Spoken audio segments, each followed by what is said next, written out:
Em 14 de dezembro de 2016, na sede da Procuradoria da República em Mato Grosso, presentes as Procuradoras da República Bianca Brito de Araújo e Vanessa Cristina Marconi Zago Ribeiro Scarriamani, compareceu o senhor João Carlos Maris Nogueira, CPF sob o número 071-976-81790,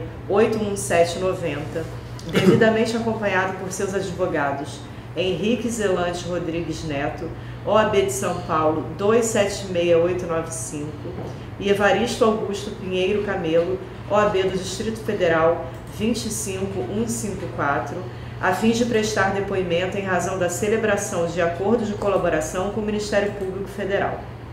Neste momento, todos os presentes são cientificados da proibição do uso de quaisquer documentos e instrumentos de gravação ou registros de áudio ou vídeo próprios e declaram não estar fazendo uso oculto ou dissimulado de qualquer equipamento sob as penas legais.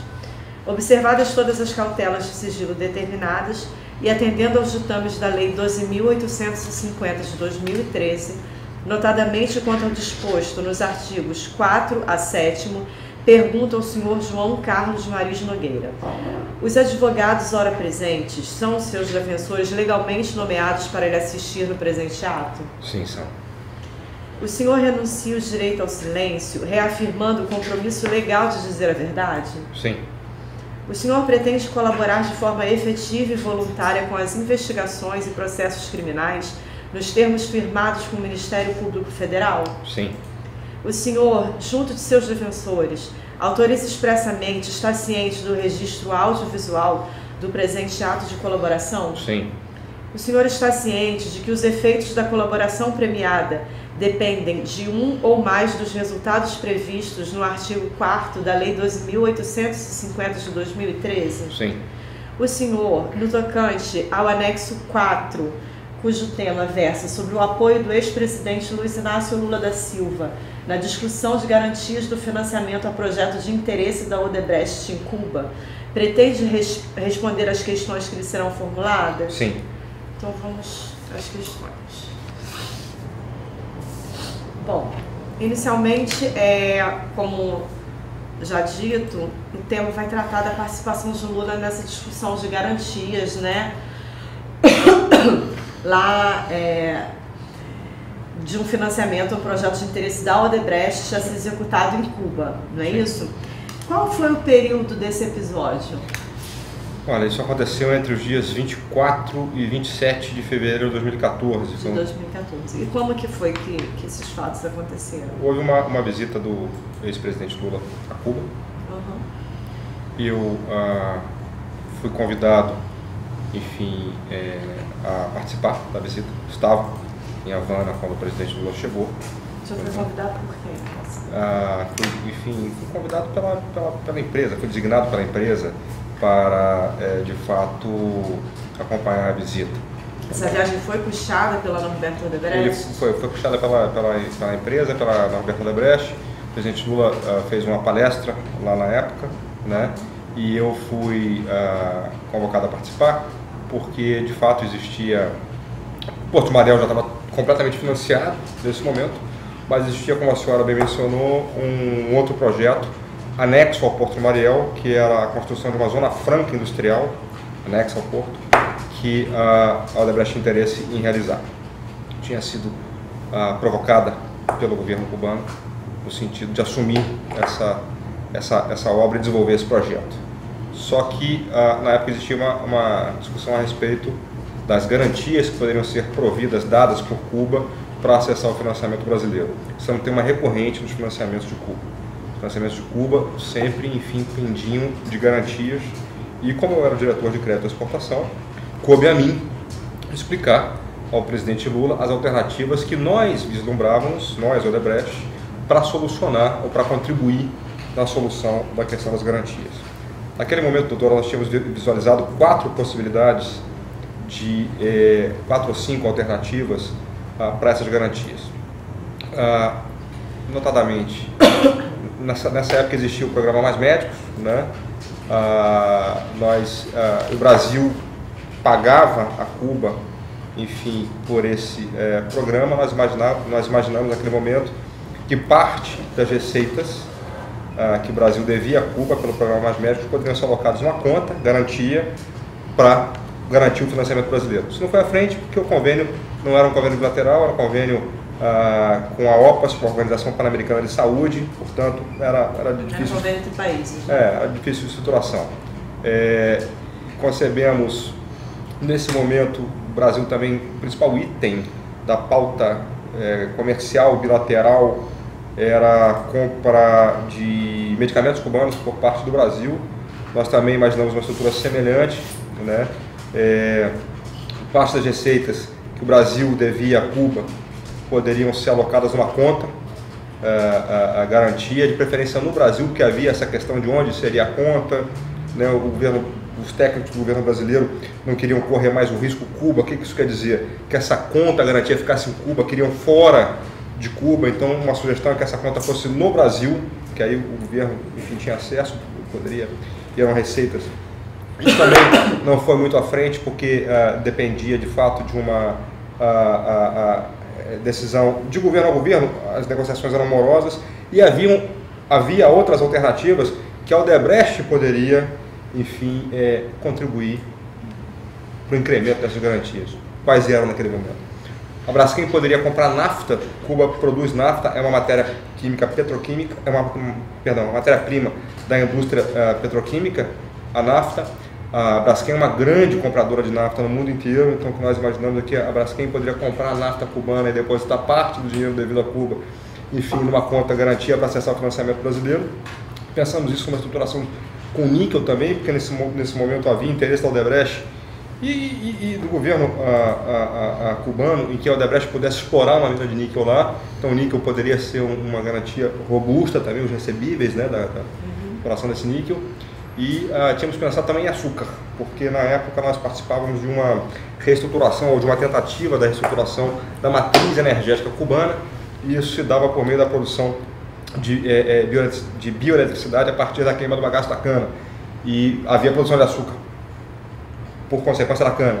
Então a Odebrecht poderia comprar esse açúcar e fazer uma operação de trade internacional, enfim, ganhar, oferir recursos, né, com a compra dessa, enfim, parte da compra desse açúcar cubano poderia ser depositada nessa conta garantia. Eu expliquei tudo isso para o presidente Lula. Nessa viagem, já em Cuba, né? Já em Cuba, né? Enfim, coube a mim explicar ao presidente Lula essas alternativas. Ele entendeu, ele conhecia, enfim, a questão da necessidade do robustecimento das garantias oferecidas por Cuba, viu o sentido das propostas. E eu pedi para o presidente Lula, já que, enfim, tinha ouvido, prestado atenção, tinha visto o sentido, que pudesse, enfim, conversar com o presidente Raul Castro. Entendi. O senhor tinha algum conhecimento prévio, relacionamento com o ex-presidente Lula, que lhe garantisse essa proximidade? Se eu tinha alguma relação prévia com ele, algum conhecimento, já teria tratado de algum assunto de interesse do Odebrecht com ele? Não tinha tratado diretamente de nenhum assunto de interesse da Odebrecht com ele, mas, enfim, tinha participado de missões empresariais que acompanharam o presidente Lula, enfim, comumente, e sabia que ele tinha, de fato, interesse. Ele já tinha participado de outras viagens puxadas pela Odebrecht? Não é isso que eu estou lhe dizendo. Ao longo da minha trajetória, eu participei de muitas missões empresariais que acompanhavam, enfim, missões oficiais. Isso é um... Quando ele era presidente? Isso é um procedimento comum. E eu sabia, né, enfim, do interesse que o presidente mantinha, né, por ver, ou pelo desenvolvimento de negócios das empresas brasileiras no exterior, na atuação internacional. Isso foi uma tônica do governo Lula. Isso era o público, né? Então não tinha muita dificuldade em explicar as coisas para ele, porque isso foi uma prática assim, do governo Lula, né? A promoção da atuação das empresas brasileiras no exterior. Isso foi uma das tônicas, isso foi um elemento chave na política externa e na política de comércio exterior do governo Lula, e eu acompanhei. Né? Então não tinha, assim... Então o senhor é uma pessoa conhecida do ex-presidente como participante nessas missões aí empresariais para acompanhar missões oficiais? Não diria conhecida porque não tinha essa proximidade. né? Mas enfim, não era um tema estranho, né? Porque fazia parte de uma atuação tradicional, não era um tema estranho. Nesse caso aqui, ele já não era mais presidente, né? E estaria participando dessa viagem custeado pela Norberto Odebrecht, né? Por que a Norberto Odebrecht estaria pagando essa viagem para o ex-presidente? Olha, eu não participei desse tema, custeio das viagens do presidente Lula. Né? Mas o senhor estava ciente de que era a Norberto Odebrecht que estava pagando a viagem? Que era uma das patrocinadoras da palestra, sim. Era uma coisa pública. E qual era o tema dessa palestra? Era um pouco a experiência brasileira, né, no desenvolvimento, enfim, do seu, por assim dizer, do capitalismo brasileiro. Né? A experiência, Cuba precisava um pouco ouvir essa experiência brasileira, da promoção, enfim, das empresas fora, né, produtividade, competitividade, né, enfim, nesse momento de abertura de Cuba. E esse era um tema que naturalmente nos interessava porque nós atuávamos em Cuba. Então, enfim, havia pertinência, né, enfim, para o patrocínio dessa palestra. Né? Era um pouco assim, a experiência brasileira de empreendedorismo, de projeção internacional, de atuação internacional, né, que também era foi uma tônica do governo Lula. Entendi. E essa era a justificativa da viagem, né? Para acompanhar, né, aí no caso, a execução dessa palestra. Houve essa palestra? Houve. O senhor participou, Participei. assistiu a palestra? Participei. E em que momento que o senhor, então, conversou com o ex-presidente? Isso foi antes da palestra. Eu me lembro que isso foi no Hotel Meliá Havana. O presidente Lula já tinha chegado, já tinha se hospedado, né? E aí nos convidou para uma reunião. Não foi uma reunião a sós. Havia um representante da Embaixada Brasileira. Eu lembro que o embaixador não estava, mas havia um representante da Embaixada Brasileira, de nome Marcelo Câmara, né? Havia outros representantes da Odebrecht, né? Um representante local, o Alexandre Alencar, né? E foi uma conversa, enfim, que todos participaram. No anexo do senhor cita também Mauro Weber. O Mauro era o diretor de Cuba na época, da Odebrecht em Cuba. Entendi. Na época, né? E o que acontece? E o presidente pediu uma atualização. Né? Enfim, como é que vocês estão vendo o país, quais são os investimentos, quais são os projetos em curso, né? E aí, enfim, quando se tratou do tema das garantias, que, como ele lhe dizia, é sempre para esse projeto da Zona Aí eu fiz essa exposição para ele. Ele entendeu e eu pedi para que ele pudesse explicar nessas alternativas ao presidente Raul Castro. Pedi mais, pedi que ele pudesse explicar para o presidente Dilma Rousseff também e adicionalmente pedi que ele incentivasse um diálogo direto entre os líderes, né, para que houvesse uma solução para a questão das garantias. E nós estávamos ali, enfim, propondo objetivamente, né, enfim, algumas soluções, sendo que 2 ou 3 delas a gente participava diretamente para viabilizar essas garantias. E havia um interesse empresarial objetivo ali, né, e para viabilizar o projeto, né. Esse financiamento, né, caso fosse concedido, né, na situação concreta, qual era a pretensão da Odebrecht? A concessão desse financiamento seria pelo BNDES? Sim, crédito oficial. Seria crédito oficial, né? Houve alguma articulação no BNDES? Não, assim, houve a exigência do BNDES no que a gente chama de robustecimento das garantias. Que eu explicava para a senhora, e esse é um tema recorrente, nós veremos em outro anexo também, né?